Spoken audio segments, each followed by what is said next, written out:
Landucci Italia, 824 Main Street, Falmouth.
Tonight is August the 6th.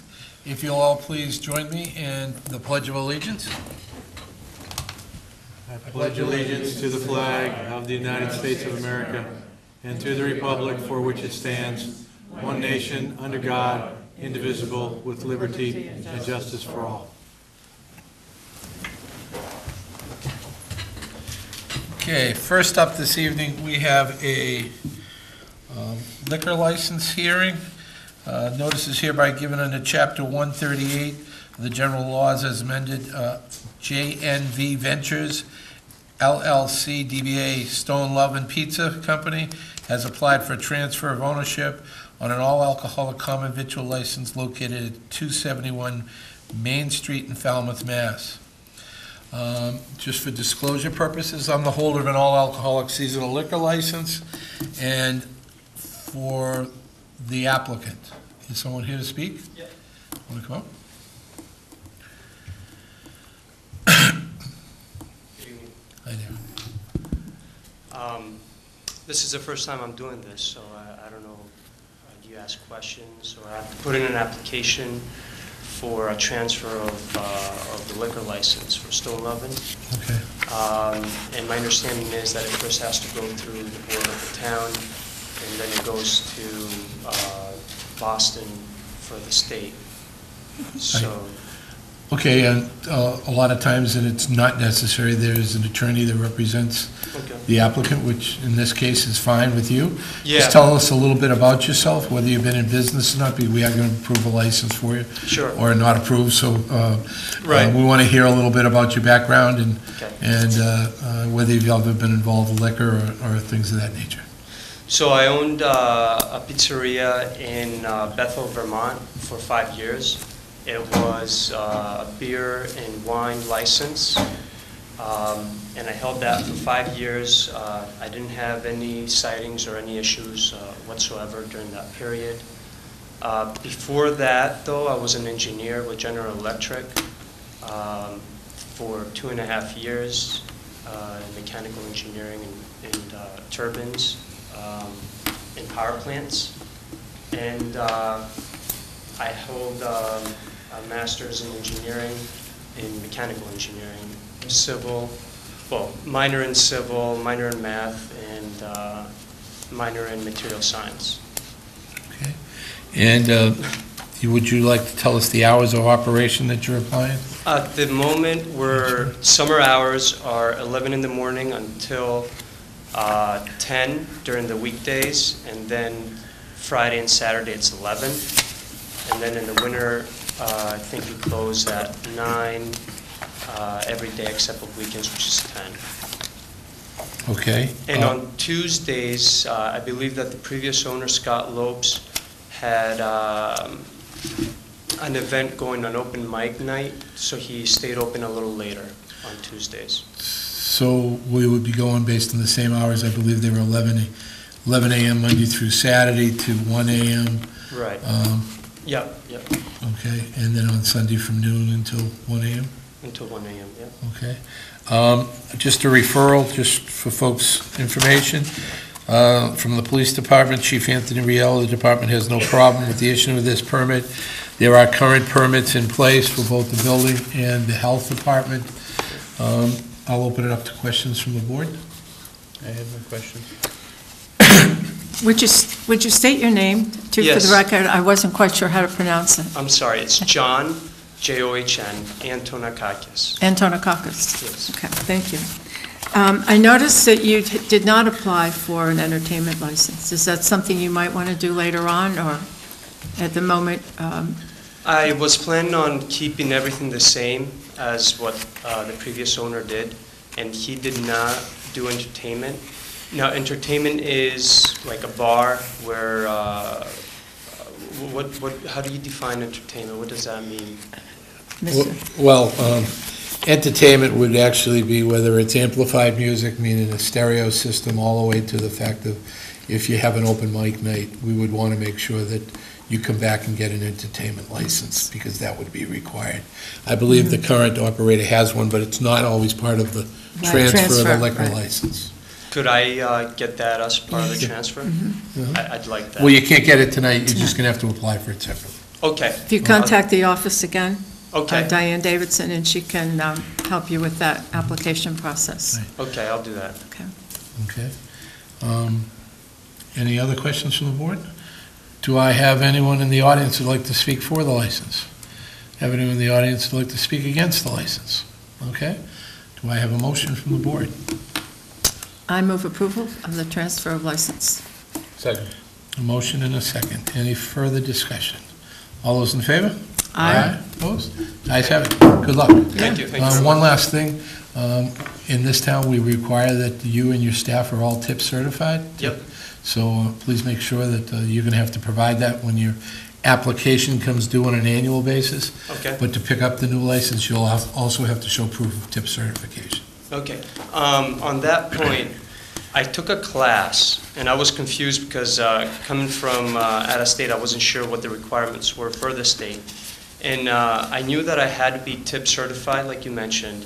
ServSafe has a class right now, and they're competing with tips, and it's called their alcohol certification class. So I didn't know if, and that's the one that I took, not knowing, the difference between the two, and I found out later. So I didn't know if that would fulfill the requirement for the tip certification, or did you need it for the actual tip company, the company called Tips? Well, I'm going to open that up to the board, but I know that both programs are equally as good, so Okay. it's up to the board. I know the board did have a policy about alcohol training. I didn't even realize that Tips was a brand name, It if is, you will. yeah. But it would seem to me that any training that meets those particular guidelines would be acceptable.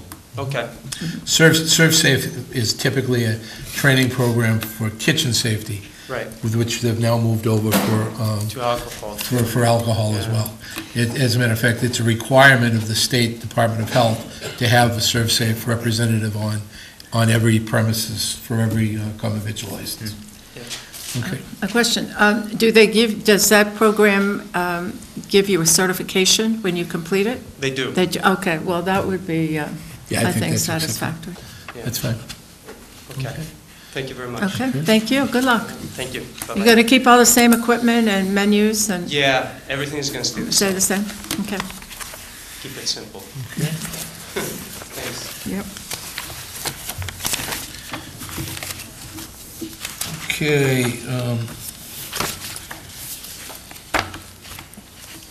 we'll scoot down to summary of actions to try to stay on time here with the board. We have a, first one, we'll go right down the list. Approved payment from Manduano Beach Donation Account. Approved payment from Falmouth Fire Rescue Department donation account.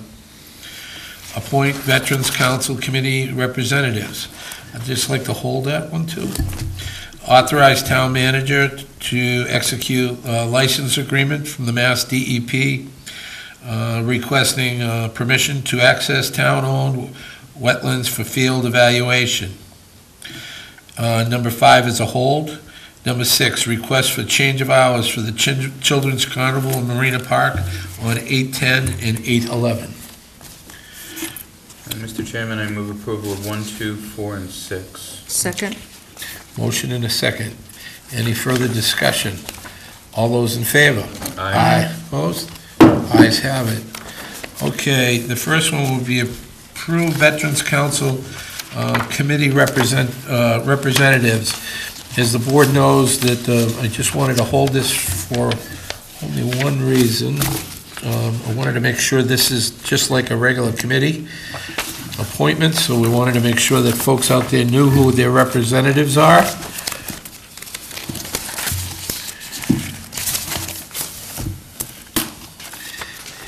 And I had one question, and I hope it's answered in here, because it was an honorary representative on the Veterans Council, and maybe our Veterans agent could explain what the honorary... There is an honorary representative. It doesn't represent any one particular group, the AMVETS or anyone. If you please come to the microphones. To my knowledge, Jim Lewis belongs to every organization. We need someone to come to the microphone.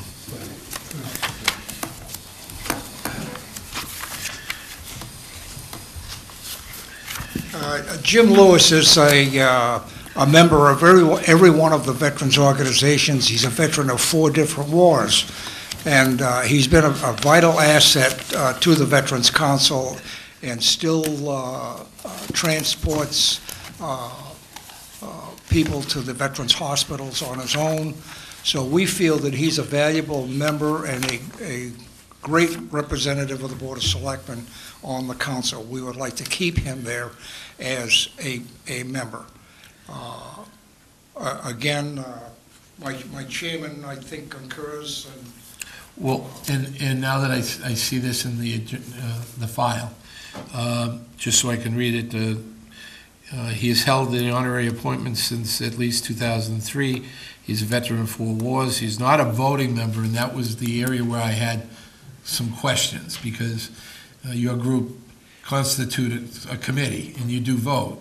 So if we're going to enlarge the committee, meaning with the honorary representatives, I wanted to make sure that the vote didn't change and the quorum of the committee didn't change, because it could skew the representation of the committee. If this is an ex officio member, I think that's all within the guidelines. Am I not mistaken? Yes. You're absolutely right, Mr. Chairman. Okay. Mr. Dufresne, you look like you don't like what I had to say. Well, you know, anything that we vote on is for the benefits of the veterans and their families. And anything that comes before us, again, as your representatives, we try to do the best under the town's acceptance of Chapter 115 back in the 1950s. So Jim Lewis, whether he votes or not, if he contributes to our dialogue, when we call for the vote, when the chairman calls for the vote, you know, I really don't know who's lifting their hand. But again, we try to do everything according to Hoyle, and I know that now the laws are changing as far as the open meeting law, and so, you know, things get more complicated as we get older, but...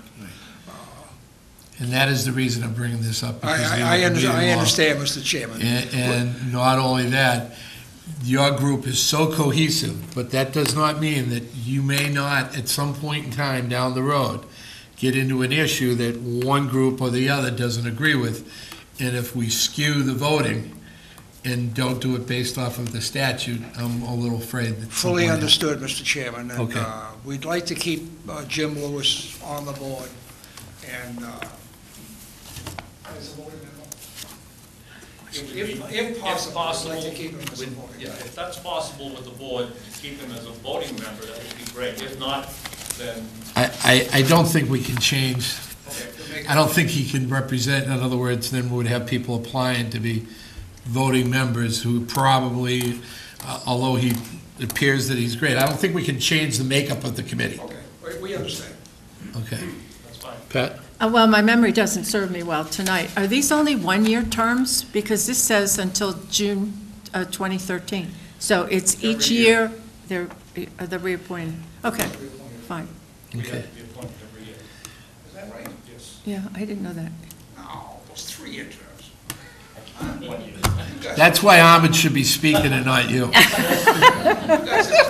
Maybe Don, are they one It year? was 1 year, 1 year. One-year terms. 1 year terms where Crystal wasn't here this year, she's having the baby, so one of the things that sort of fell through the cracks. You have to come to the microphone. Don.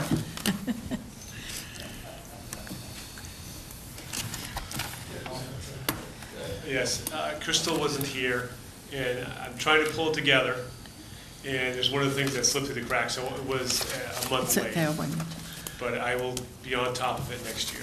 Okay. I can promise you that, but it's 1 year. They So are we do it 1 year every terms. year. Okay, thanks, Don. Yes, ma'am. Okay, and just so everybody out there knows, representing the VFW is Adrian C. Dufresne. AMVET is Jim Sawyer. American Legion is Robert Texera. The Elks is John Simcock. Selectmen's representative is Ahmed Mustafa. Disabled American Veterans, Joe Quintiliani. And an honorary appointment is James Lewis. So do I have a motion? So move Second. all appointments till 2013. Motion in a second. All those in favor? Aye. Opposed? Ayes have it. Thank you very much. Appreciate it. Glad we worked that through.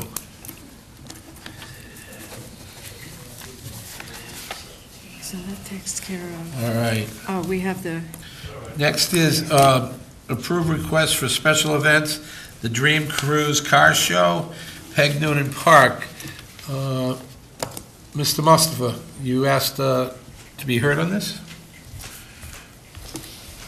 Mr. Chairman, members of the board, I would respectfully ask that you could at least notify them to not park on Memorial Lane. Last time they did it, the back end of the car was here, and our memorial markers were about 1.5 feet, 2 feet away. People are walking all over the memorial markers to look at the cars. So if they could keep away from Memorial Lane, that's all we're asking. And you bring up a very good point, and the point be told is that we need to advise this group that we can't authorize them to use the library lawn or anywhere near Memorial Lane. So that is the second part of their process. We're authorizing them to use Peg Noonan Park, library, the road, so all the other properties with the exception of the library lawn. And with your permission, I will stop by and talk to the library trustees and the librarian about keeping them off of Memorial Lane. Well, as a constituent, I would think that you would be more than welcome to show up at their meeting. Okay. I was told they have a meeting next week? A week from Tuesday. Very good. Okay. So, do I have a motion on the Dream Cruise? Move to approve. second? Second, all those in favor? Aye. Ayes have it. Next up is a new common victuals license, the Cheesecake Cafe, 258 T-Ticket Highway. There's someone here representing them? If you'd like to come up. Hi there.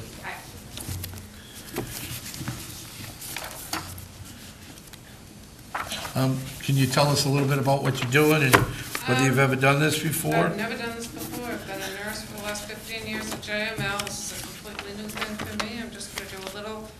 scratch-only bakery, soup sandwiches, that type of thing.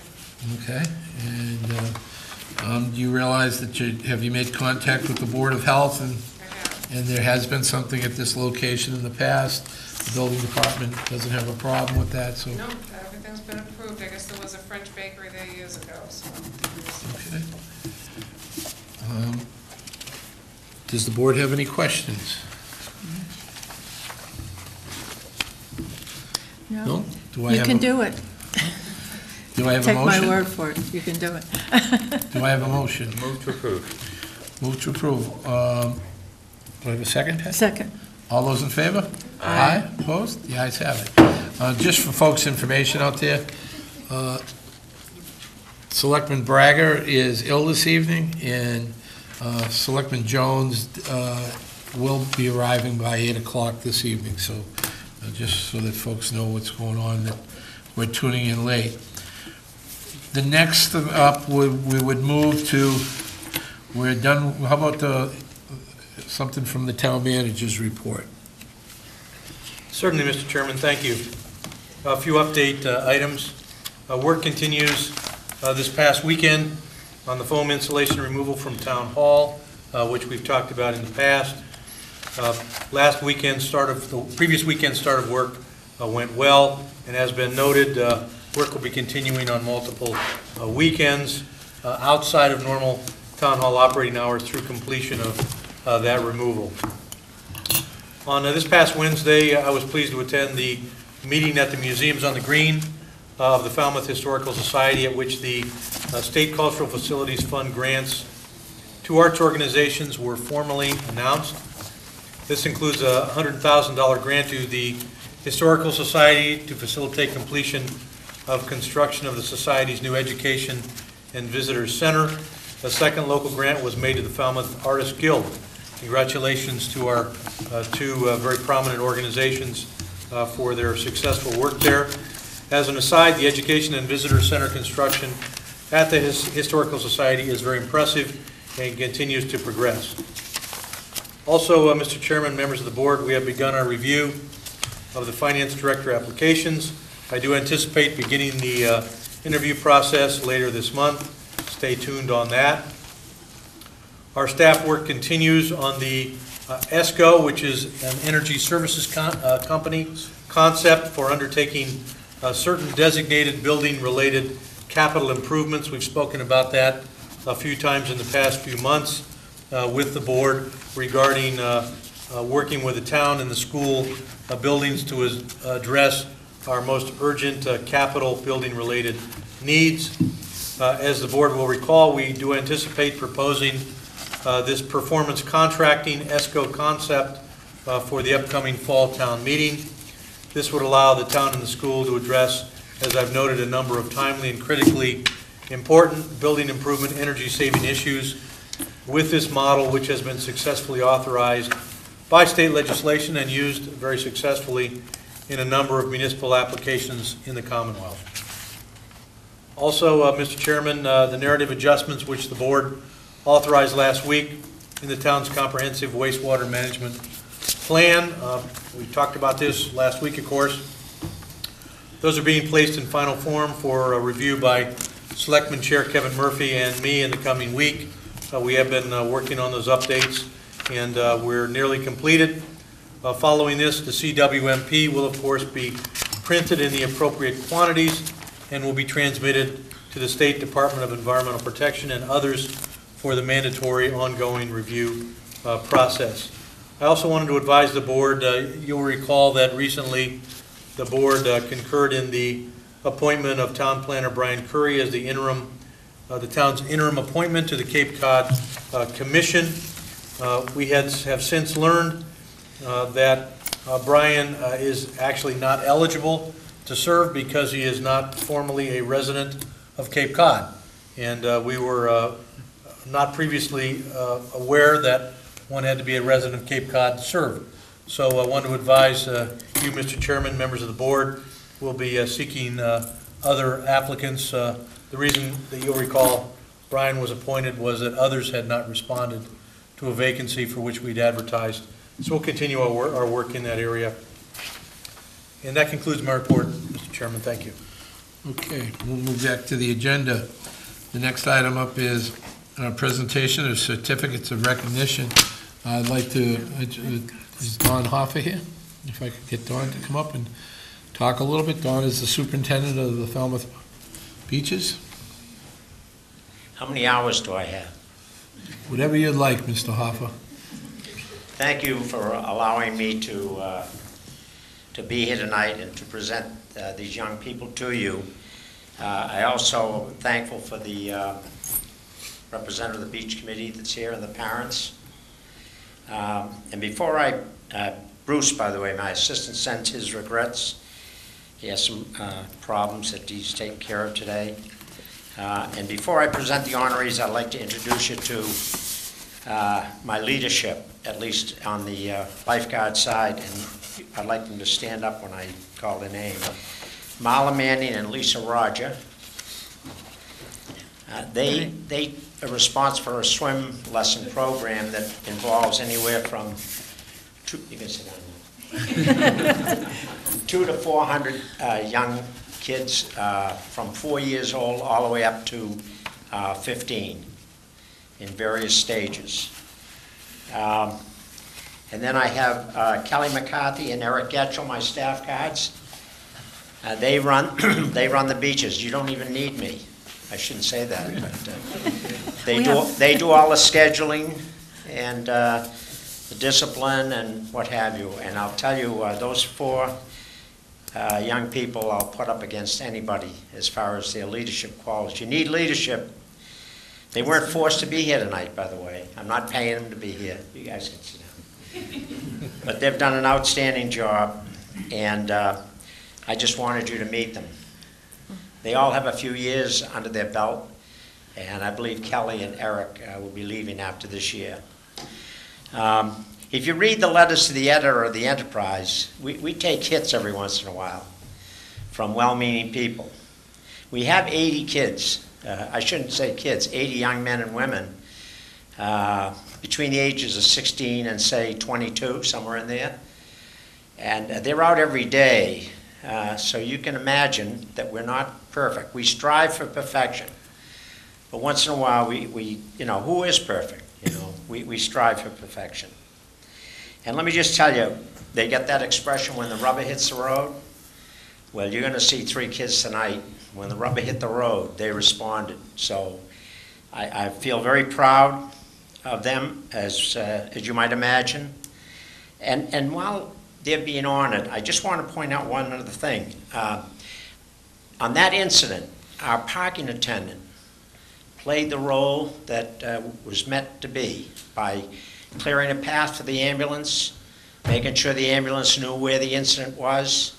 A very important cog in that organization. And sometimes they don't get as much recognition. So I wanted to point that out before I present the honorees. And I presume you'll read the citation, Mr. Chairman? That's correct. The 3 honorees, Catherine. If you just, why don't you let me read all right. The citation. I just want to point out one thing. The write-up is a little different for one of the young men and women.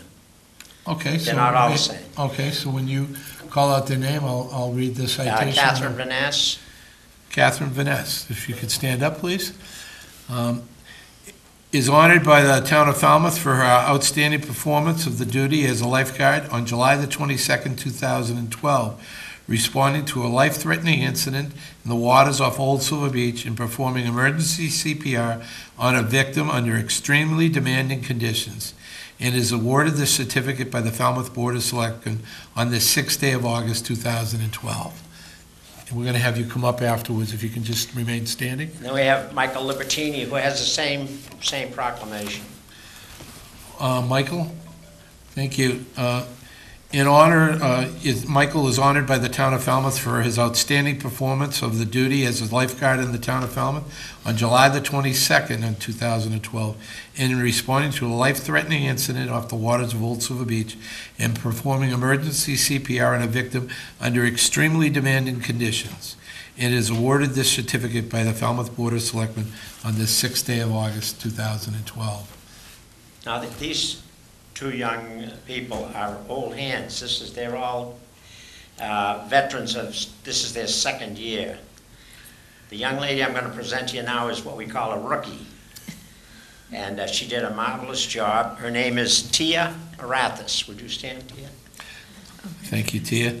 Tia is honored by the town of Falmouth for outstanding performance as a duty at Falmouth lifeguard on July the 22nd in responding to a life-threatening incident on the waters off of Old Sewer Beach and rescuing a young girl under extremely demanding conditions.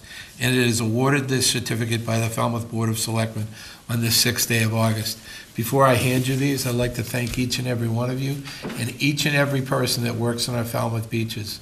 You provide the safety that the folks and the voters, the taxpayers, and the tourists and visitors of this community expect when they come to the waters of Falmouth.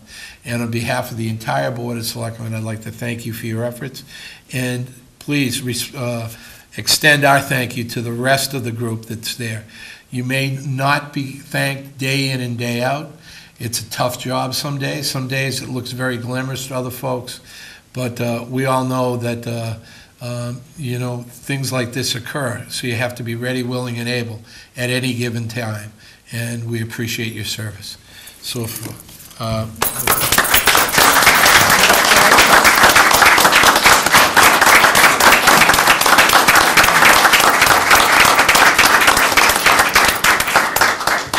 They all look like Olympic athletes.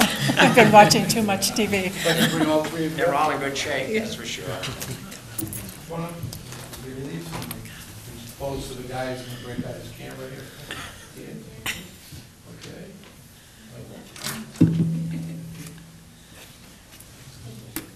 Well, you should come over here, guys. Get on the paper here, so that's where you want to be, right? There you go. Very good.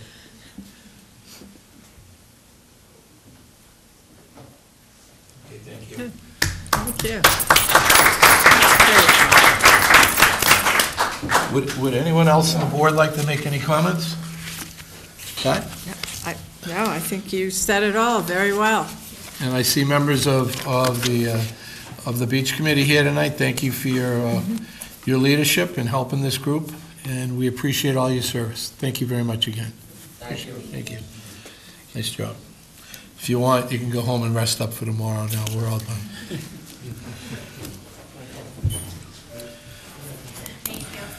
Thank you. Thank you. Good job. Next up is the Falmouth Affordable Housing Fund Development Application, Oshman Way, Woods Hole. Patty Haney, how are you? Good. Really hard act to follow. Yeah, it is. Okay, I'm sure you've all read the proposal that we submitted to you, or at least skimmed it. To start with, I will say that the format that we put together and recommended to you to approve is working pretty well. This is a really complete application and exactly what we're looking for. So that part is working. The property we're talking about is on Oshman Way. I think you're all familiar with the property. It's at this point, to say distressed is really putting it mildly. It's all overgrown and it's a mess. It's a house that was foreclosed on, and so this is a reuse of an existing property for affordable housing.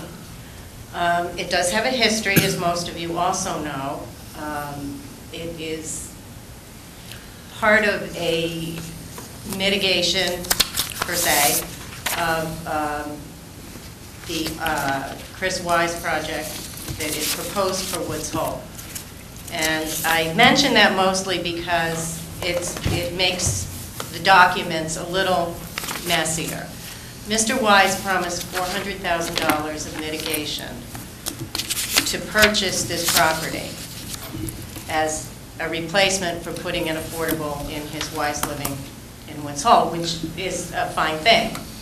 However, the Falmouth Housing Corporation purchased this property 2.5 years ago, figuring, okay, you know, everything's rolling and we'll get going. Well, Mr. Wise is not going to pay the $400,000 until he starts building. So the housing corporation has been holding the property and paying the mortgage on it for all that time. So Mr. Murray is asking for two different things. He wants a loan of $100,000 from the Affordable Housing Fund, and that will be paid back if and when Mr. Wise does his project and pays the $400,000 towards the land purchase. So that's why there's two things. The second thing he's asking for is a $440,000 grant for the development of 11 units of affordable housing. And that will be a loan, but it will be forgivable within 5 years if he doesn't sell it or otherwise transfer the property. There will be 4 one-bedroom units, 7 two-bedroom units. All of the units will be at 60% or less of area median income. It meets all of the requirements for the 40B. Bob has already gotten the 40B and is ready to go. What he needs now is financing. He has applied to foundations, but the community preservation money, as you know, is sort of the bedrock. This is where he can now go to the other funding sources and say, my community supports me with this. And that way leverage the other funds he needs. Any questions? I only have one question. Will this property, you mentioned that it would be a loan for the first 5 years and then be a grant as long as he doesn't sell it. Mm-hmm. Will it always remain affordable housing in perpetuity? Yes, it Okay. will. Okay, that's... He has to follow all of the 40B requirements, the county requirements, the state requirements. Whoever he gets money from has a ton of requirements. We don't even have to add to that. The only thing we add to that is that we do not disperse any money until he has full funding and we're sure the project is going. And then it gets dispersed in stages. Okay. I only had one other thing that, you might as well air. This was a very contentious property, not so much the property itself, but the idea that this property would be a substitute for what was considered the Webster Woods in Woods Hole. So it's good to finally see fruition of an actual affordable housing project in that area. This will add 11 units to the Woods Hole planning district for affordable housing. So I look forward to actually seeing this move forward. So do we. Anybody else have any issues? Mr. Chairman? Yep. If I might just pass on, I had received a communication today from Associate Town Council Pat Harris, and Pat had requested the consideration of the board in terms of your motion that you might consider moving forward on this. Pat had requested that you consider including in your motion a request that the town manager draft what she calls a commitment letter on behalf of the Board of Selectmen, giving the applicant a 3-month period with an additional potential 3-month extension to specifically initiate the project. She felt that from a legal standpoint, it was important to have some trigger time deadline in there to move this forward, given the limited amount of funds within the Housing Trust Fund that's available. And furthermore, the board may recall that back on June 4th, you approved another project from this fund. Pat was asking your consideration of possibly adding a similar trigger language in a standalone motion to those separate projects that were approved for Stevens Lane and Shore Street. That might be with if you so determine, a commitment letter from the manager on your behalf, asking that be initiated within 3 months, subject to a further 3-month extension, so that the funds are not tied up indefinitely in projects of this nature. So I wanted to pass that along from Associate Town Council, Mr. Chairman. And I appreciate the Town Council's opinion in regard to this matter, but for us to take action on something that has happened in the past, it's not on the agenda to me, would be outside of the scope this evening. So if we wanted to, town council would like us to address this at a future Board of Selectmen's meeting, I'd be happy to do so, but I don't think I will entertain that as a part of a motion this evening, because I think it would be outside the public purview and the open meeting law. So, go ahead. Did you have a question? I see you here. Well, I think the request is being made for the current motion, is it not? That not Yes, necessarily on the the current prior one as well. Right, but we would do this for the current one. The prior Right. laws would be another issue entirely. Right, that's what I'm saying. Oh, okay. Yeah. I think it's appropriate to put this language in this current motion, but to go back and at a meeting that's not published would be inappropriate. Point well made, Mr. Chairman, Okay. thank you. One of the things we're going to ask is that from now on, going forward, since we have learned, and we will keep learning, is that we would like, once the contract is executed, the loan papers are all drawn up and sent to, let's say, the Housing Corporation, that they be returned to us signed within 30 days. That's an important thing because, again, you don't want to tie up the money. Now, our talks with the Housing Corporation have been that once those contracts are signed, we will get a monthly report from him, from Bob, saying where he stands with his financing, what his project schedule is, and we'll be informed on a monthly basis as to where the project stands. This particular project is ready to go. It just needs the funding. And he's eligible for the October round of funding. And so, a vote from you will let him go ahead with securing the rest of the money for the project. I don't want to confuse the situation, but I think it's completely appropriate, specifically that Mr. Murray's here, and if he's willing to accept it for 30 days. But 30 days might be a short window for somebody else. Maybe Mr. Murray's very, very well versed at this, but I don't want to exclude other applicants in the future, because 30 days sometimes when we're talking about financing and documents and attorneys can be a very short window. I'm just asking your group to look at the 30-day period on whether there's maybe 60 days or something of that nature. I wholeheartedly understand where you're coming from. You don't want to tie the money up on infinitum, but 30 days might be a short window. That's all I'm saying. Well, and I understand what you're saying, but the way the documents are written, if the person doesn't secure the funding, something goes wrong, they change their mind, they're off the hook. Okay. They lose nothing, because no money is dispersed until the project is actually being built. Right. So, if somebody fears that they may not get their full funding and they sign the papers, it's okay, because it's written in there that without full funding, the deal's off. Okay. So it's a safeguard for us and them. All right. I'd be looking for Pat. Well, any questions? if I'm understanding what these memos really mean, is that the funding, the project, depending upon which project it is, and we all know how quickly Bob works, but there could be some projects where the funding is approved, and for some reason, there's a delay and a delay and a delay, and nothing ever happens. So the suggestion is that we put the 30 days, which can be, the 3 months, which can be renewed for another 3 months, so that sometime within that 6-month period, the project has to have some type of a loan or a guarantee that it's going to move forward.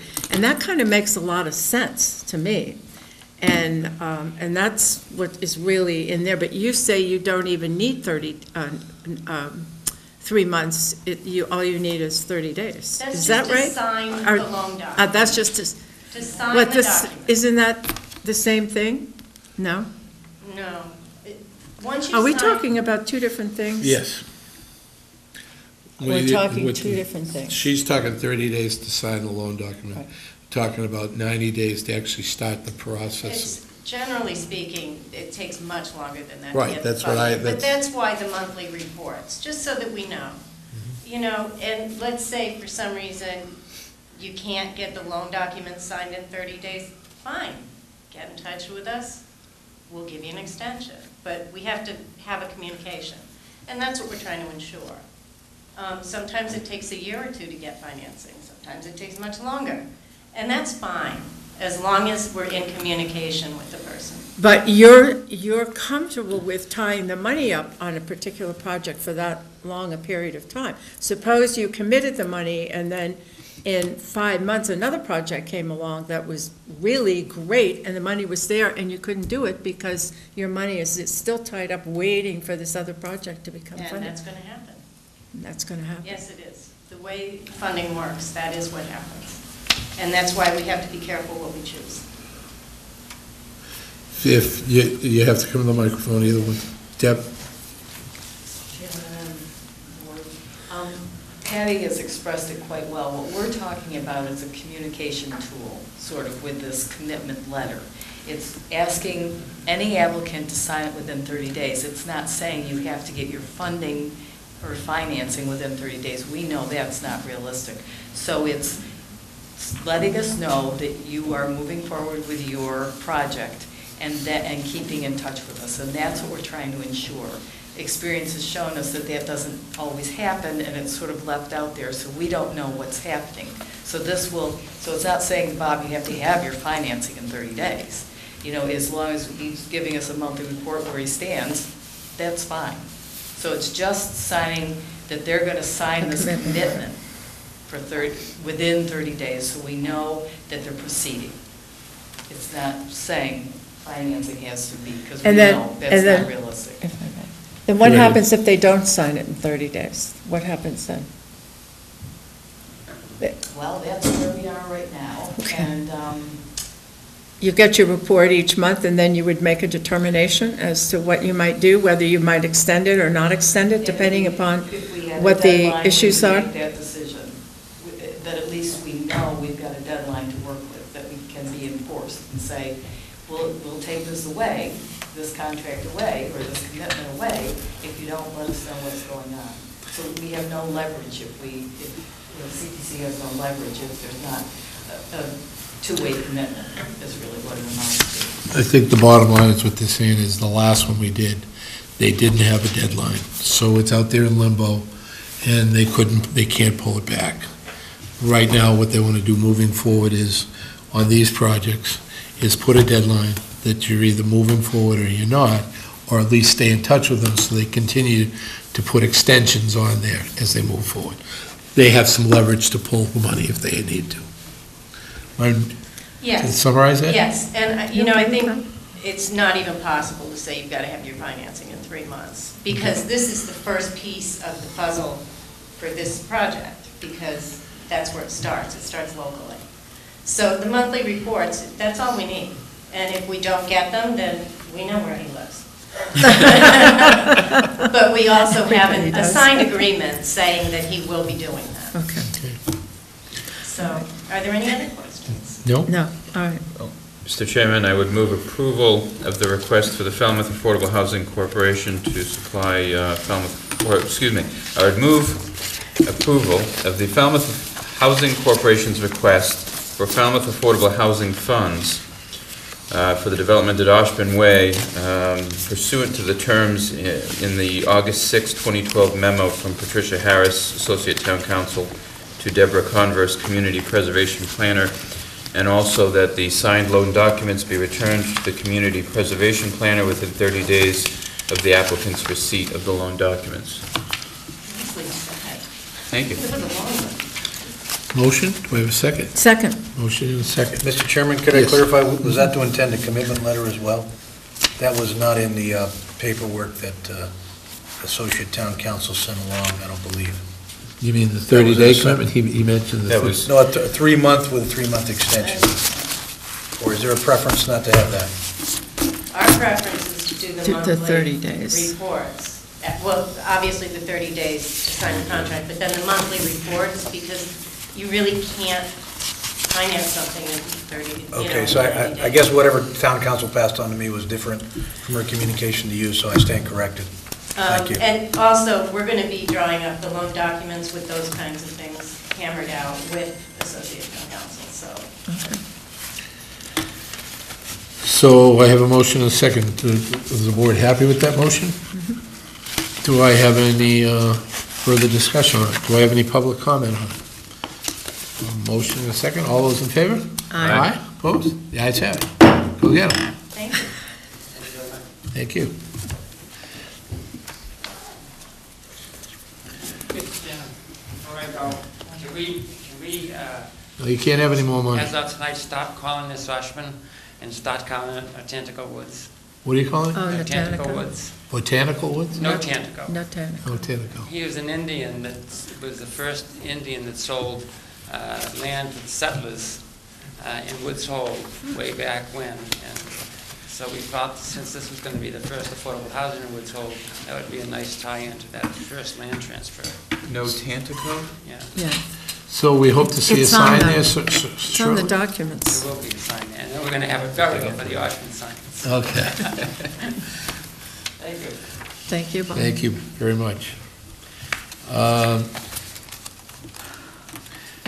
Discuss and vote to reinstate the capital committee under the Board of Selectmen.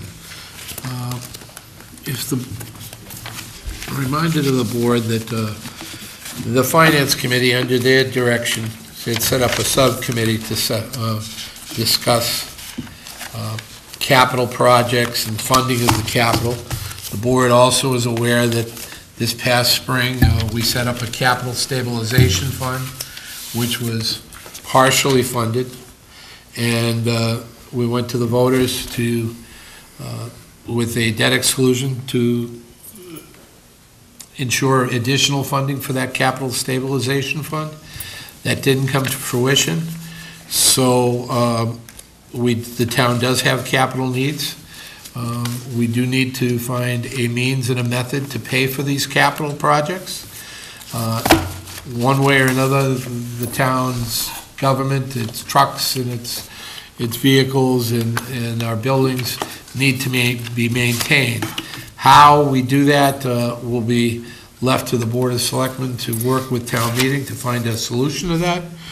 But it was a suggestion of Mr. Anderson, who was the past chair of the Capital Advisory Committee, that the Board of Selectmen take this committee on, and that we continue to do the good work that they did to start a template on that, but to work to provide leadership from the executive branch, which is the Board of Selectmen, to move forward to find a way to present to town meeting a solution on how we will work to pay for our capital projects, whether they be small or large.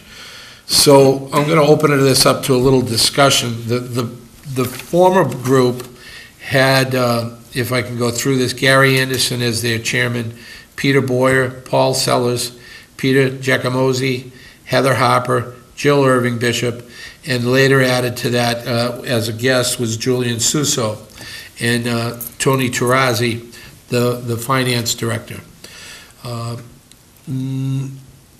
The Finance Committee would like to be involved, or at least Mr. Anderson has expressed an interest to stay involved. So we're looking to formulate some kind of committee that would work to come back with some recommendations to the board. I'm going to open it up. I have some ideas, but I think typically maybe 2 representatives from this board, a couple of representatives maybe from the Finance Committee, and then a few people at large, as well as the either the town manager or the assistant town manager. You surely want their input, especially with the capital plan that's been developed by the administration. So I'll open it up to if anyone has any ideas, and whether, first of all, whether you want to do this, and second of all, whether you think, how you think the group should be formulated. Well, I would think that the finance director should be on it as well, the new finance director, whenever that person arrives, because obviously they deal with all the available funds, manage, sort of, at that level manage the money.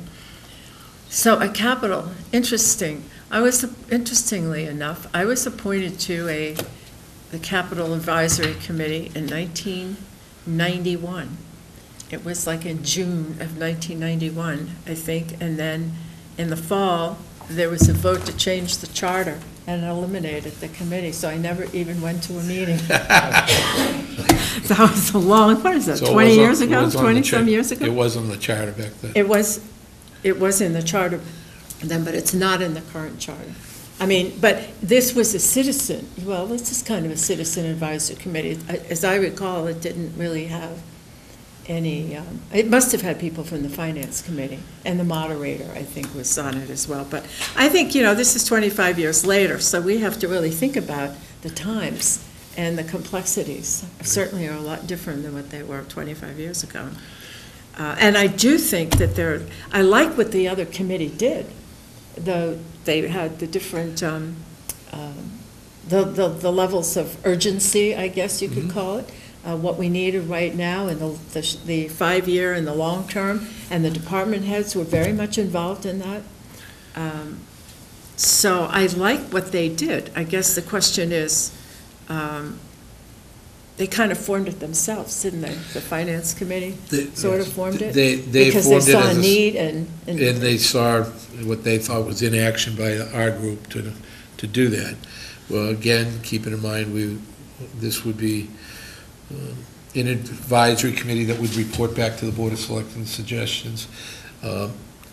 Given the results of this past election, there are some folks in the Finance Committee who have other ideas of how we can fund that capital stabilization fund. So I think it would be a useful exercise for us to be involved with that. Maybe we could have a trade-off.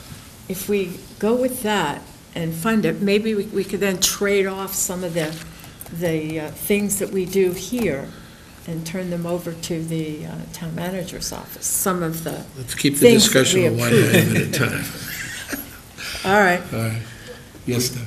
I could see this committee having a dual purpose. One is a planning and then a strategic. How do we then implement it? How do we get the town to, both town meeting and the town in general, to support it? Is that something that a subcommittee, I know that really the board itself of selectmen can't really push hard for voting. We can't take stances, or we can't fund advertisements to support an article. But could this committee come up with strategies as once we come up with an idea how to make sure it actually passes through town? I don't know whether that's a good question. I guess we'd have to ask town council that. I know that within government you can't campaign for that, but whether or not a little committee can't be, or a political action committee can't be spun off in some form or fashion.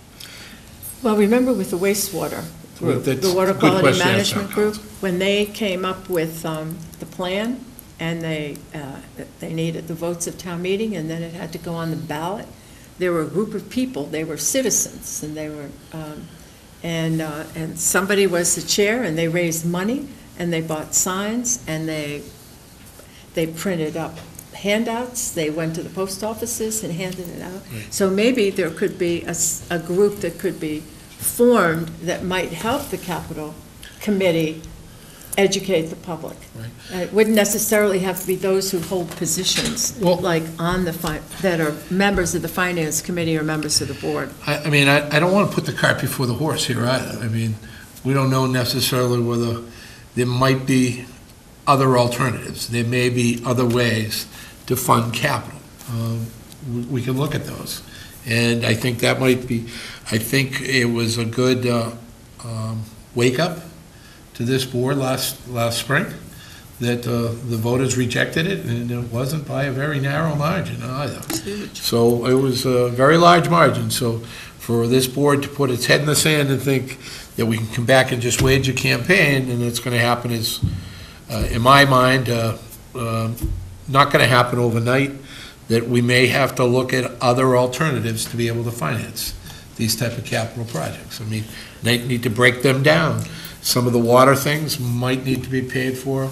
I've heard Mr. Putnam talk in the past about enterprise funds and things like that. So those type of things we might have to, this committee might need to wrestle with to think outside the box, to be able to fund all these capital type of things. So how many people? Well, that's my Oh. question tonight. I think it would be probably best served with 2 members from this board, 2 members from the finance committee, and then we could do some at-large members, maybe, you don't want too large a committee. 7. You don't want more 5, than 7 would be max. I don't know what the thoughts are of the board. Yes, Brent? Yeah, I was thinking the same thing, 5 to 7. I think the 3 things we have to consider, the size, obviously, the composition, we're talking about that. The charge, I think, if we're going to be appointing this committee or organizing the appointment thereof, I think we need to give them a clear charge and mission as to what it is we expect them to do. And they could become cheerleaders, if you will, for whatever the board decides to support, even including if we decide to go down that road again, an override. I do recall asking town council about this, and if you want to ask him again yourselves, you're welcome to. But what I recall his answer was that we cannot spend public funds. But there's certainly nothing that stops us or stops any individual, whether private citizens or appointed by this board, as being cheerleaders, if you will, and trying to get the word out and build support for such measures. The only other thing, the only reservation, and if I'll play devil's advocate for a moment, is that we already have dozens of committees that we appoint and oversee, and this is going to be adding to that, which is why I think we have to be very careful about what we expect from this committee in terms of, are they doing something that is not already being done? Is it work that is not already being done or could not already be done by some other committee or commission or board that exists in the town? And do we want to go through the process of creating yet another board or committee or commission? And you bring up a very good point. And maybe if we do formulate this, that we put a sunset date on it, that our charge would be to come up with a plan to be able to figure out how we're going to meet our capital needs, figure a way to fund those capital needs, and then the committee is disbanded. I mean, so many times you see programs started, but people don't know how to stop the program. It becomes outdated. So you bring up an excellent point, but I'm just throwing a sunset clause on there maybe on that. I like that idea. Yes, So maybe what they would be charged with is to develop the formula and the process for having a capital plan. And once they get it all done, then their job is done. Is that what you mean, something like that? Let's say, and they have to have it done by March By- 2013 or something. You're exactly right, Yeah. that the committee would be disbanded. And I think the committee itself did a great job in coming up with a number of how, maybe this committee charge would be more in line to find out how we're going to fund it. Mr. Putnam came up with a great idea last year when we were talking about goals, is to be able to try to save 1% of the budget if we could make savings. And it was unrealistic at that time because we didn't have a finance director in place. But it could be one of those type of things that we could chip away at it. You know, we've talked about the excess on the meals tax, but we haven't actually taken a vote, to say that extra, percentage of the meals tax would go strictly for finance. And it could be a multifaceted way and approach to fund this. And that's what we really need. And I'm not going to try to brainstorm and come up with those ideas tonight. But I think it would, if we get the best and the brightest, we surely can come up with those ideas in that committee. Pat, you see? Yeah, I kind of like that idea. Give them a charge through March and see what, maybe, like this other group came up with a plan, only it was a plan that somehow couldn't or didn't get executed in a Right. way, because maybe we weren't ready for it, the finances weren't, really weren't in place. So I think maybe having a couple members of the board on it would allow for a certain sense of direction. The Finance Committee, very, very busy time is January to March, right? Yeah. As they're So we want to get this going So now. we want to get started now, and maybe really, we're talking the working time is November 15th to January 15th is, saying, you got 2 months, see what we can do. We started early, but I mean, really, because they're also getting ready for the next town meeting is going to be kind of busy, but in between the two, as we're saying. Right. Yeah. I think, that it's going to take us a month at least to put this together. I mean, because we would have to do some advertising for the open positions. We'd contact the Finance Committee and ask them to come up with a couple of representatives. We'd have to put on an agenda of who would represent this board. And so it would take us at least a month, month and a half to put that together, because you need some time for advertising. And we could start, if we formulated the size of the committee tonight and what we wanted to do, we could start the advertising process. And before we actually interview, let folks know what the actual charge will be. So we could go on parallel tracks with that. Well, I would move that we'd form this capital advisory committee of 7 people, 2 representatives of the Board of Selectmen, 2 representatives of the Finance Committee, a representative from the town, whether it's the town manager, assistant town manager, or the financial director, and 2 at large. I think that's a great group. So is that in the form of a motion? Yes. I'll second it. So there's a motion and a second. Any discussion on that? Maybe, can I ask that we put that sunset clause on that? I haven't really put the charge and the... Okay, well, this is just the formation of it. Formation of the committee. I think the Okay. charge and the sunset date of it would be the next motion. Okay. Any other discussion? Questions, answers? Do I have a second? Do I have a second? I second it. Second it? Okay, all those in favor? Aye. Aye. Opposed? Ayes have it. Great. Maybe I could solicit some from the board, any ideas that you'd like in the charge, things that you would like included in the charge, and I'll get them all to the town manager and let him come up with a potential charge.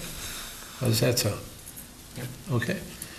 And then we would come back and vote on that, but we'll start the paperwork process of trying to advertise this and come up with a timeline. Yeah. And we should maybe have that charge back at our next meeting on the 20th? Is that too soon? No, No. that's 2 weeks, yeah. to get a charge I think together. that's realistic. Jim, may I ask a question? You sure can.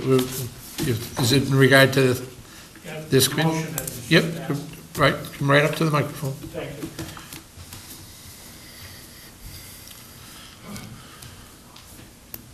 My name is Ed Rich. Mr. Chairman, the question I have for you is you're going to have 2 people from the Board of Selectmen, 2 people from the Finance Committee, 4 people at large. 2 people at large. 2 people at large. That's Now, correct. the 2 people at large, will they come from the citizenry? Yes. Of Falmouth? Yes. It's a good idea, because those people are the ones that are gonna sell it to the people in town. Those people are the ones that go to the coffee shop, know a lot of people, wherever they may go, and they're going to help you sell this capital improvements plan. Now, the other question I got for you is just a suggestion that I don't know, and I'm asking. Do you people set aside any money in the annual budget for capital improvements each year? Go ahead, Brent, you were going to say something to me. Well, I don't want to interrupt. Yep. I don't know if you would say it's in the budget, because we do have the meals tax. We specifically set aside that 0.75% for 50, well, it was 25% was specifically earmarked for capital improvements, but it is outside of our general budget. We specifically stated that money would not be. No, that's all right, but we said that that money would not be included as part of the annual budget. I know, like, And just let me also give you a little bit. In the town of Falmouth in years past had always relied on free cash to be able to fund capital at the fall town meeting. As budgets decreased, cost of goods increased, that free cash diminished. So that's what brought us into a method of how we're going to fund capital projects. Now, there's small capital things when it comes to police cruisers, things of that nature. Not for everyone, they're small. And there's large capital projects, the senior center, things of that nature. So that's what that last committee did, was divided it up and figured out what we need. And you bring up an excellent point, Mr. Rich, and that's one of the things that this committee will be charged with, is that we may have to earmark. And when the board comes out with their finance statement for the year and their budget statement, we might need to make those type of ideas in our own mind that, you know, Proposition 2.5 only allows us 2.5% of the levy, and if we're going to put in our budget 2.5%, unless there's other additional growth, and as well as, you know, fees, there's not a lot more money there. So the board will have to make that value judgment, and that's what this committee is going to try to do, is try to come back to the board with some suggestions, and you bring up a valid issue. The only reason why I say that is most people looked at that figure last year during the election, and they got backed off. Wait a minute, that's an awful lot of money. But if it's possible within the means of the 2.5, and this is only a suggestion, and maybe I'm out of here, Mr. Chairman, to appropriate X amount of dollars each year, then that figure won't be so staggering to the people, and they've already been taxed on it. Right. And one of the things that has come up recently is that there's excluded debt and unexcluded debt. And I'm not sure which one, but one within the budget. Is that the unexcluded debt, or is it the excluded debt? Within the budget, the town budget, there's debt. Yeah, that's unexcluded. The unexcluded debt. Within the budget. And that unexcluded debt starts to expire, you know, starts to dwindle down. We may want to make sure that we reserve that, not for the budget, but for additional capital. So there's other ways to come up with this money. And that's why this committee would be very useful in coming up with a strategy for that. You know, like you said, Mr. Chairman, that not everything lasts for a long time. Your vehicles and everything, they deteriorate. And you're gonna have the vehicles, you're gonna have certain things taken care of. And you lose the value totally. I'm sorry to interrupt it, but I was sitting there and I'm saying, you know, I agree with you. I thought the article should have been passed. Okay. Mr. Chairman, can I clarify one item? I think the approach taken, and I think I mischaracterized it, was, and it's come up in the context of the comprehensive wastewater management plan, as the board is aware. More appropriately, I think the term you were searching for was not much help, was excluded debt, because it's excluded from the budget technically. And as it becomes available in future years, actually the $800,000 which was on the ballot was technically excluded debt from the balance of the budget, would have been a one-time capital exclusion. But I also wanted to point out, and I think that's the direction you're going, I do want to point out that in the FY13 budget, with the concurrence of town meeting and this board, $520,000 has been earmarked in the capital stabilization fund. The intent was that that was to be supplemented with the one-time capital exclusion of $800,000 that lost by a little over 400 votes. And also that we gave notice that in the fall town meeting, we would give consideration to supplementing that with some additional dollars along the lines Selectman Putnam referred to from the meals tax potentially, in working with the Finance Committee. So all of that remains yet to be articulated, other than the $800,000, which unfortunately, we do not have available to us. Okay, great. All right, thank you, Mr. Thank you. Could I also suggest that the 20th meeting, at that point, we appoint at least our representatives? Oh, That at makes sense to me. the meeting of the 20th? Okay. If anyone has an interest, if you can just kind of let me know in between now and that period of time. Okay. Next up is a continued wetland hearing. We received a letter today from the applicant. Mr. Murphy, the applicant, is resolving details related to the dock reconstruction with an abutting project owner. For this reason, we are hereby requesting a further continuance of tonight's public hearing to August the 27th, 2012, Do we have the calendar with us? We do, Mr. Chairman. I think they're letters. Did it specify a date? We have Yeah, that August tentatively 27th. tentatively Oh, earmarked August here already for But- 7 PM, if that would be the board's preference, or an alternative. No, that time. sounds fine, because wetlands hearings are typically better that we get them right away than just have to wait during the meeting for those things, okay? So do I have a motion to continue to the 27th at 7 PM? So moved. Second. Motion is second. Any further discussion? All those in favor? Aye. Opposed? Doug, I hope you didn't really rush. That's okay. Yeah, that's all right, thank you. Next up is to announce the November 2012 town meeting schedule.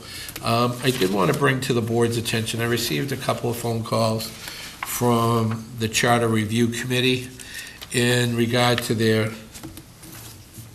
concern that they have a little bit more time. However, it does appear that we can still facilitate that group as well as the current schedule. And if I can go through this with the board. I think, if I may, Mr. Chairman, is that the town meeting is a week later this year. Usually it's earlier in November, and that's why it seems as though we have more time, because town meeting is later than it usually is in November.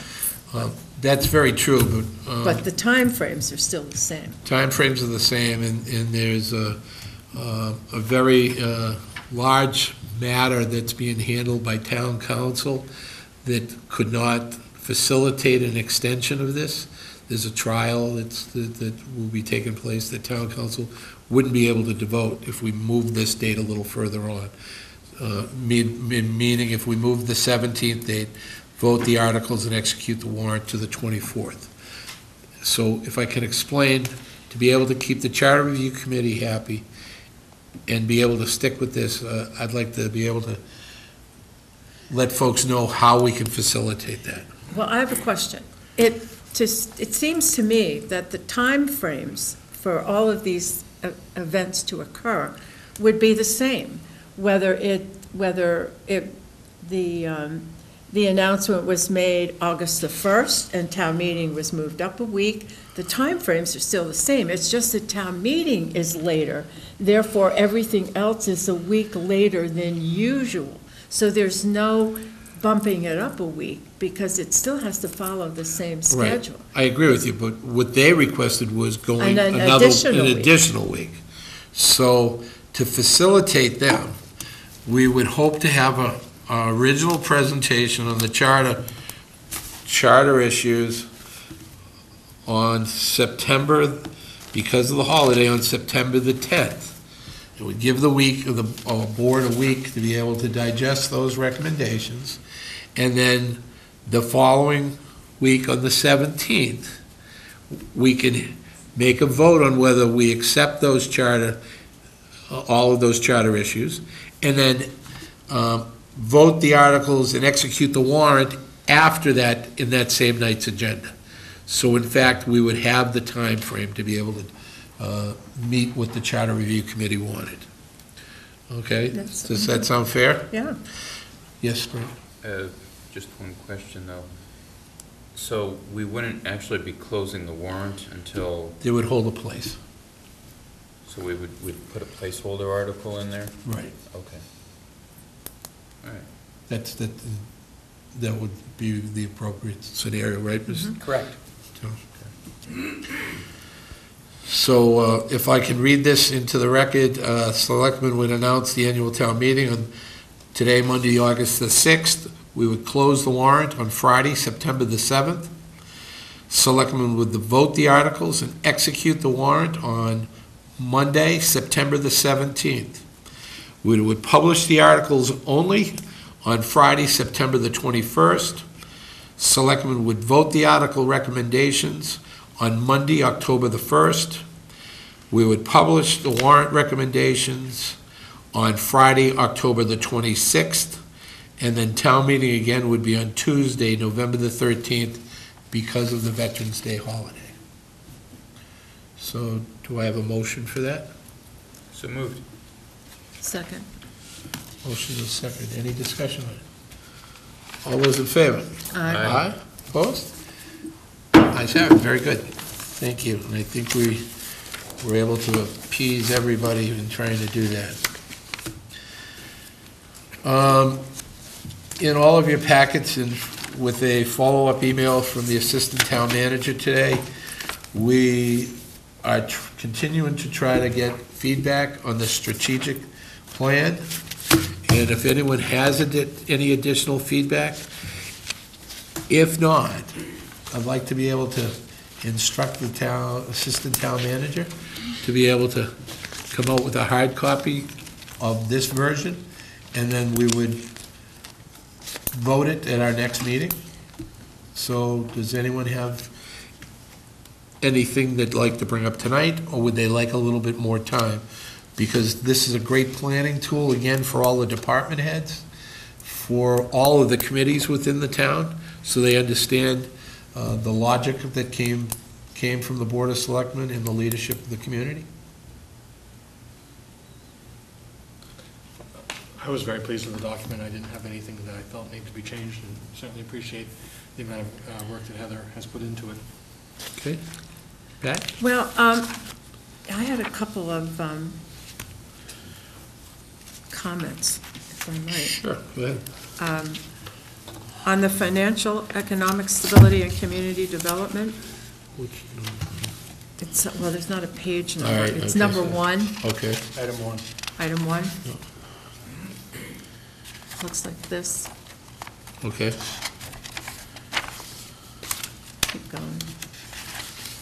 Yes? No, keep going. There. If you look at 1.2, 1.2 says, support business, comma, community development, and a vibrant local economy. That just doesn't feel right, that sentence. And I thought maybe support business, community development, in the public-private sector, too, for a vibrant local economy, or something like that. We're not really supporting a vibrant economy. That's our goal, that we end up creating or maybe we could just send that back to Heather and ask her if maybe she can reword it in How some about way. support business, comma, and community development to achieve a vibrant local economy? To facilitate. Or to facilitate a I'll get rid of vibrant. the comma and Yeah. say businesses and community development. Yeah, I like that, To- business and community development, not comma. Yeah, the To word support. Yeah. Support, okay? Okay? I think that's the way we. I think that we Yeah, had that's- talked about it that way. yeah. Because we thought the community development was also a very important quality of life issues and things of that nature within the town.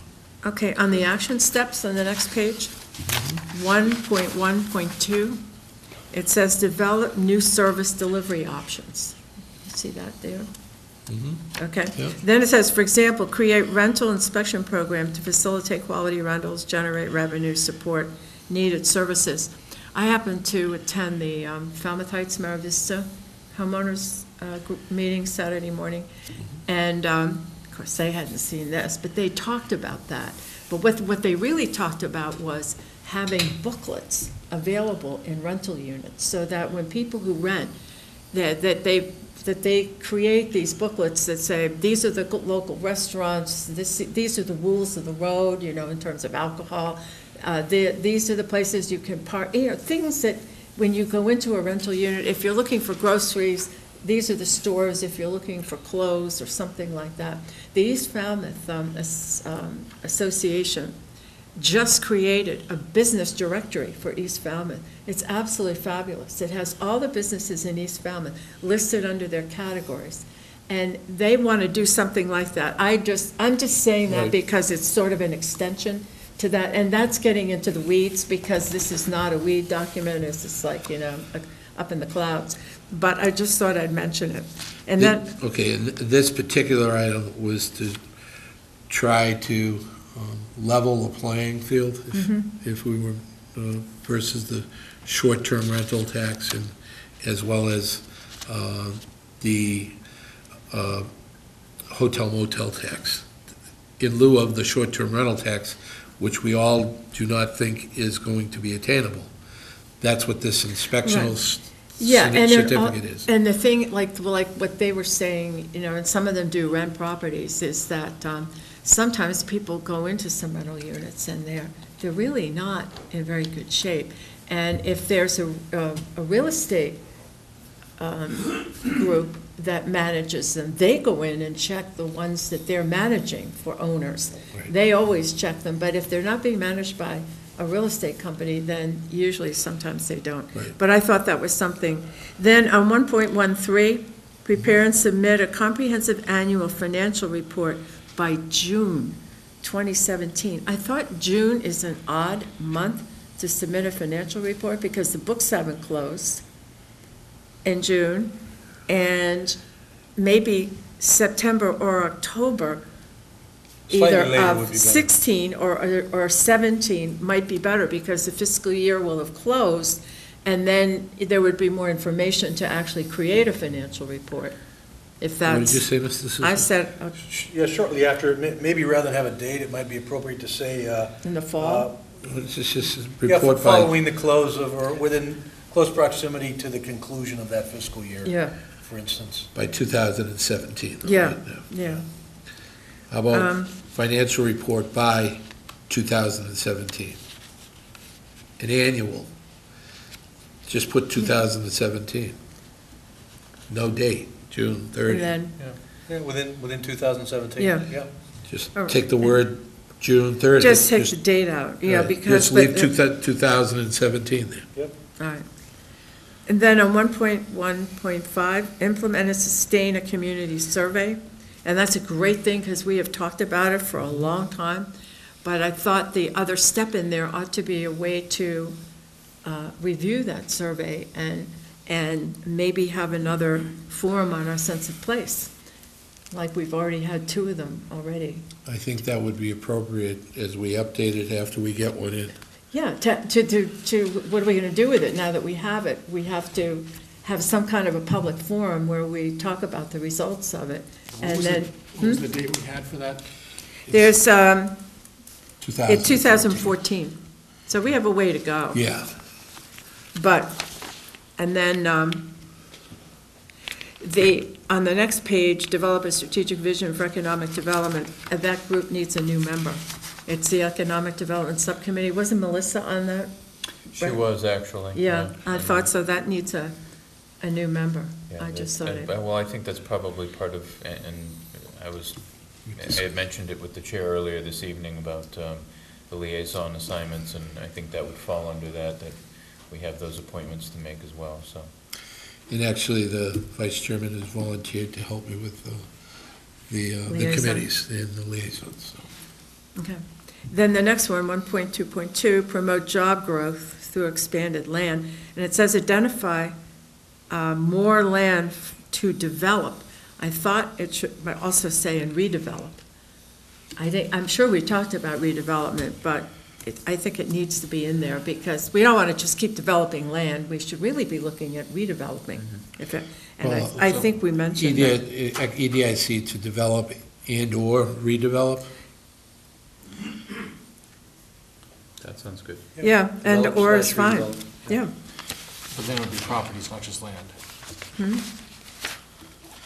Identify more property for the EDIC to develop Or redevelop. and/or redevelop. redevelop for needed industrial, industry land uses. Right. Someone taking notes on these things? Well, I have. Are you too? Oh, Okay. cheers. Okay, on the next section, improve quality of Falmouth beaches. I heard a whole lot about beaches at the Falmouth Heights meeting, and it was there. 2.1.1, develop and implement a 10-year beach management plan. It's, it's ongoing and updated, and we know that, but to get specific, we should include revenue and management. Because there are revenues from the beach, and there's management of the beach, and somehow that needs to be included. I think what you're doing now, though. What? No, I'm is just we made- adding. All right, we made this brevity in regard to when we did this, not to be micromanaging, in other words, how they develop the plan. And I think that would be included, but I think this type of stuff should be surmised when we're implementing a 10-year beach management plan. I think that should include revenues And and management, and Okay. as well as, conservation aspects of it as well.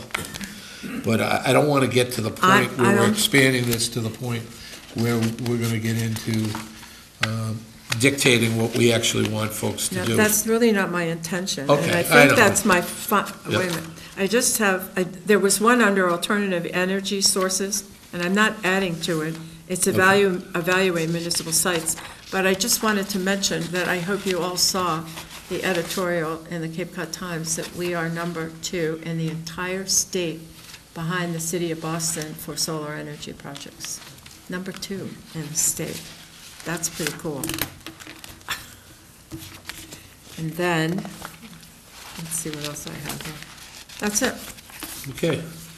Just, anyone well, else what have Heather any? said, go through them. Do you have any Without a comments? doubt, Those I are my appreciate comments. it. Does anyone else have any? So, Doug, you're all set with it, right? And Yep, I'm fine I'm all with it, set. so Okay. why don't we direct the assistant town manager to make those corrections and put together a hard copy, and we will vote it, to accept it, at our next meeting? How's that? Very good. Works for me. Next would be approved minutes of the meeting of July the 30th, 2012.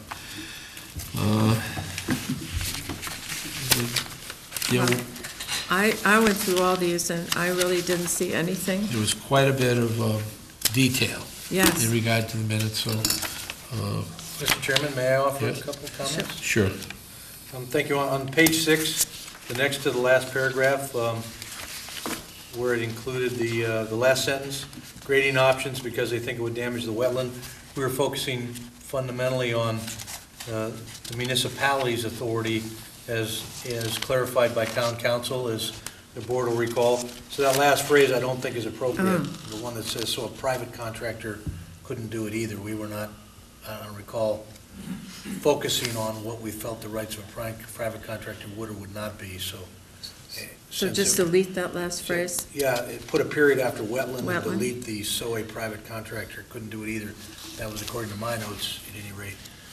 And one other suggestion, Mr. Chairman, if I might continue, on page 9, in the report of the town manager, it talks about the sampling timeline. And my thought, subject to the board's feeling obviously, is that given the lengthy discussion we had about that it might be appropriate to attach the timeline and the related material that was transmitted to the board and that we discussed at some length to your minutes itself, if that would be your desire. I think that's Yeah. appropriate. I do too. I think that's a really good idea. Really, because any documents that were presented at the table should be Should properly attached be, anyway, yes. so that's good. Well, I would move approval with those 2 corrections and additions. Do I, good. Do a second? Is that a second, Doug? Any further corrections, omissions? All those in favor? Aye. Opposed? Abstain. Abstain? All right, so moved. That brings to a conclusion our agenda. I'd like to get selectmen reports, but before we do, I'd like to be the first one to announce here in a public meeting that Selectman Flynn and myself were able to attend the doggy pool party at the dog park yesterday at 1 p.m. And we were presented with a facsimile of the copy of the Dog Fancy magazine, which Falmouth was named one of the top 10 dog-friendly towns in the United States. Only one of 2 communities in all of New England, one in Maine and as well as Falmouth. And it was quite an honor. It was a little bit of a surprise to some of us. But I think, the Friends of Falmouth Dogs have worked very hard, and to be able to make sure that they publicize the dog park, that the push forward, the ideas and the ideals that Falmouth is a dog-friendly and respectful town for folks who have animals. There were folks representing the Falmouth Visitor Guide, and there are a lot of folks that are very attached to their pets, and they want to make sure that when they travel, they can bring them rather than put them in a kennel. So this is a great part of the piece of tourism as well in this community. Not only tourism, but for the folks who live here, want quality of life for them, and as respectful pet owners, they're able to bring them to the dog park. And I thought it was a great thing, and I take my hat off to the whole committee, and I think it's a great honor. A lot of folks who are around the country will read this and say, well, geez, maybe, if my travel plans in New England or the Cape are including me and my pet, well, I'll bring them to Falmouth versus another community. So I wanted to just say that. And Pat, you want to make any comments? Someone asked Barbara Snyder, how did Falmouth happen to get this award? And she said that you actually fill out an application, and what they do is they look at how you filled it out in terms of what you offer as a community, like restaurants that are dog friendly where you can bring your dog, walking trails for dogs, the fact that there is a bike path, the fact that there are places that you can take your dog, even like the dog park, that there is a shelter for animals, that if dogs or cats are lost, or dogs are lost, there's an animal control officer that picks them up, and there's a shelter that takes care of them and helps them find new homes. They also help people who have pets that really maybe need pets because they live alone, and if they have financial problems, they help them with food, and they help them with medical expenses for their dogs. The Falmouth Dog Pound does. So all of those things are rated, and then somehow it all gets put together, and whatever the top 10 end up being, that's how it ends up. It's not done by a person, it's done by a rating system. So it just means that Falmouth does have a lot of the amenities and the things that people who have pets who are going to vacation look for. So I thought that was pretty good, and the pool party was a lot of fun. I mean, the dogs were really swimming around. It was kind of a fun afternoon. It was. So, yeah. One other thing that I just wanted to announce and remind folks that this is road race weekend this weekend, and not everyone in this community is a runner, but in some form or fashion over the last number of years, somebody somewhere knows somebody who's either run the race or been involved with the race in one form or fashion, and just be prepared. The town's population will swell probably to its largest in the summertime, and I hope that all of us show those folks that are coming to this community that we're great hosts, and that we have a little patience for those who don't know where they're going and how to get there. But we also hope that those people who are coming to this community respect the neighborhoods that they're in and the actions that they take in each and every one of the neighborhoods they're in as well at the same time. So I know there's a host of activities held by the Road Race Committee, some of which the board, I think, was invited to. So go runners, and I know that I find many folks in this community who it's the one time of the summer they have guests, and it just kind of would be the last person in the world that I would think that would be hosting runners, but it's really interesting. So, any other selectmen reports? Just on that note, I hope to report on our August 20th meeting that I actually finished the road race. Excellent. Is this a multiple time or first? This is, I think, my 5th time running. But good for you. Good for you. Good. I'll let you know how it goes. And so David and I will do the polar plunge. You'll do the running part. Huh? Brent, anything to report? Nothing at this time. Okay. Pat? Well, I did attend what did I went to the Old Stone Dock Association cookout yesterday, went to the dog thing, went to the East Falmouth fundraiser at Minot Beach, and I went somewhere before that, but I can't remember where it was. But anyway, I learned a whole lot, and from people there. The Falmouth Heights, you'll be happy to know that the parking situation is working out well. I think the residents and everyone else is pretty happy the fact that there's an attendant there. Now, like there was last year, and things are working fairly well. There are a lot of other issues. Jim Cummings was there, the officer, Jim, the sheriff's son, was there because they invited him. They didn't invite me. They may mention the fact I wasn't invited, but I came anyway. That's okay. But there are a lot of issues that were brought up, and I'll put something together so the board knows, like some of the issues are regarding rentals, regarding the beach, regarding parties and alcohol and all those other things that happen.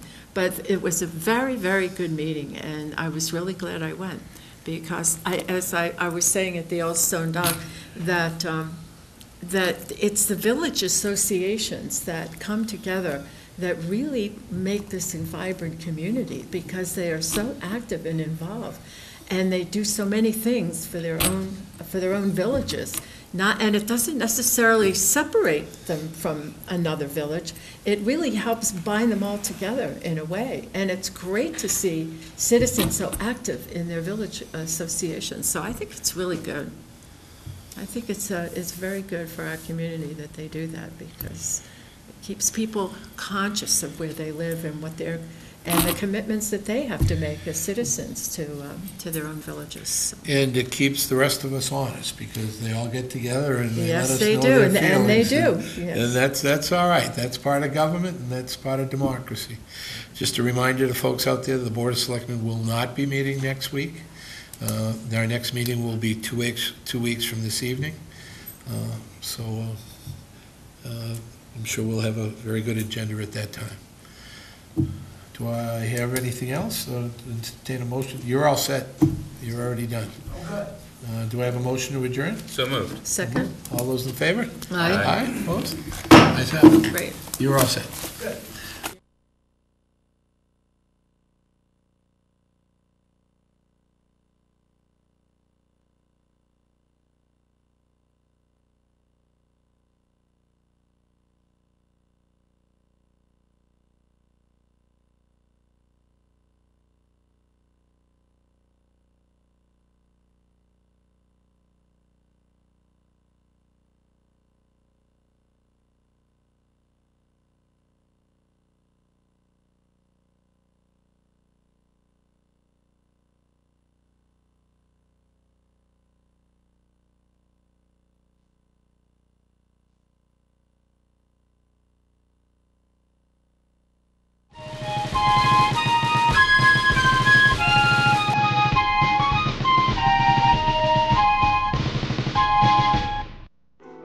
Che aveva pianto,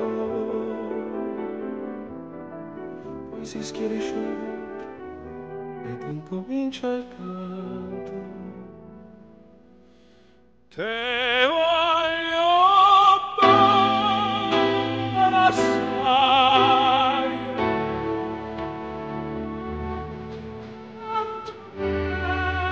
Landucci Italia, 824 Main Street, Falmouth.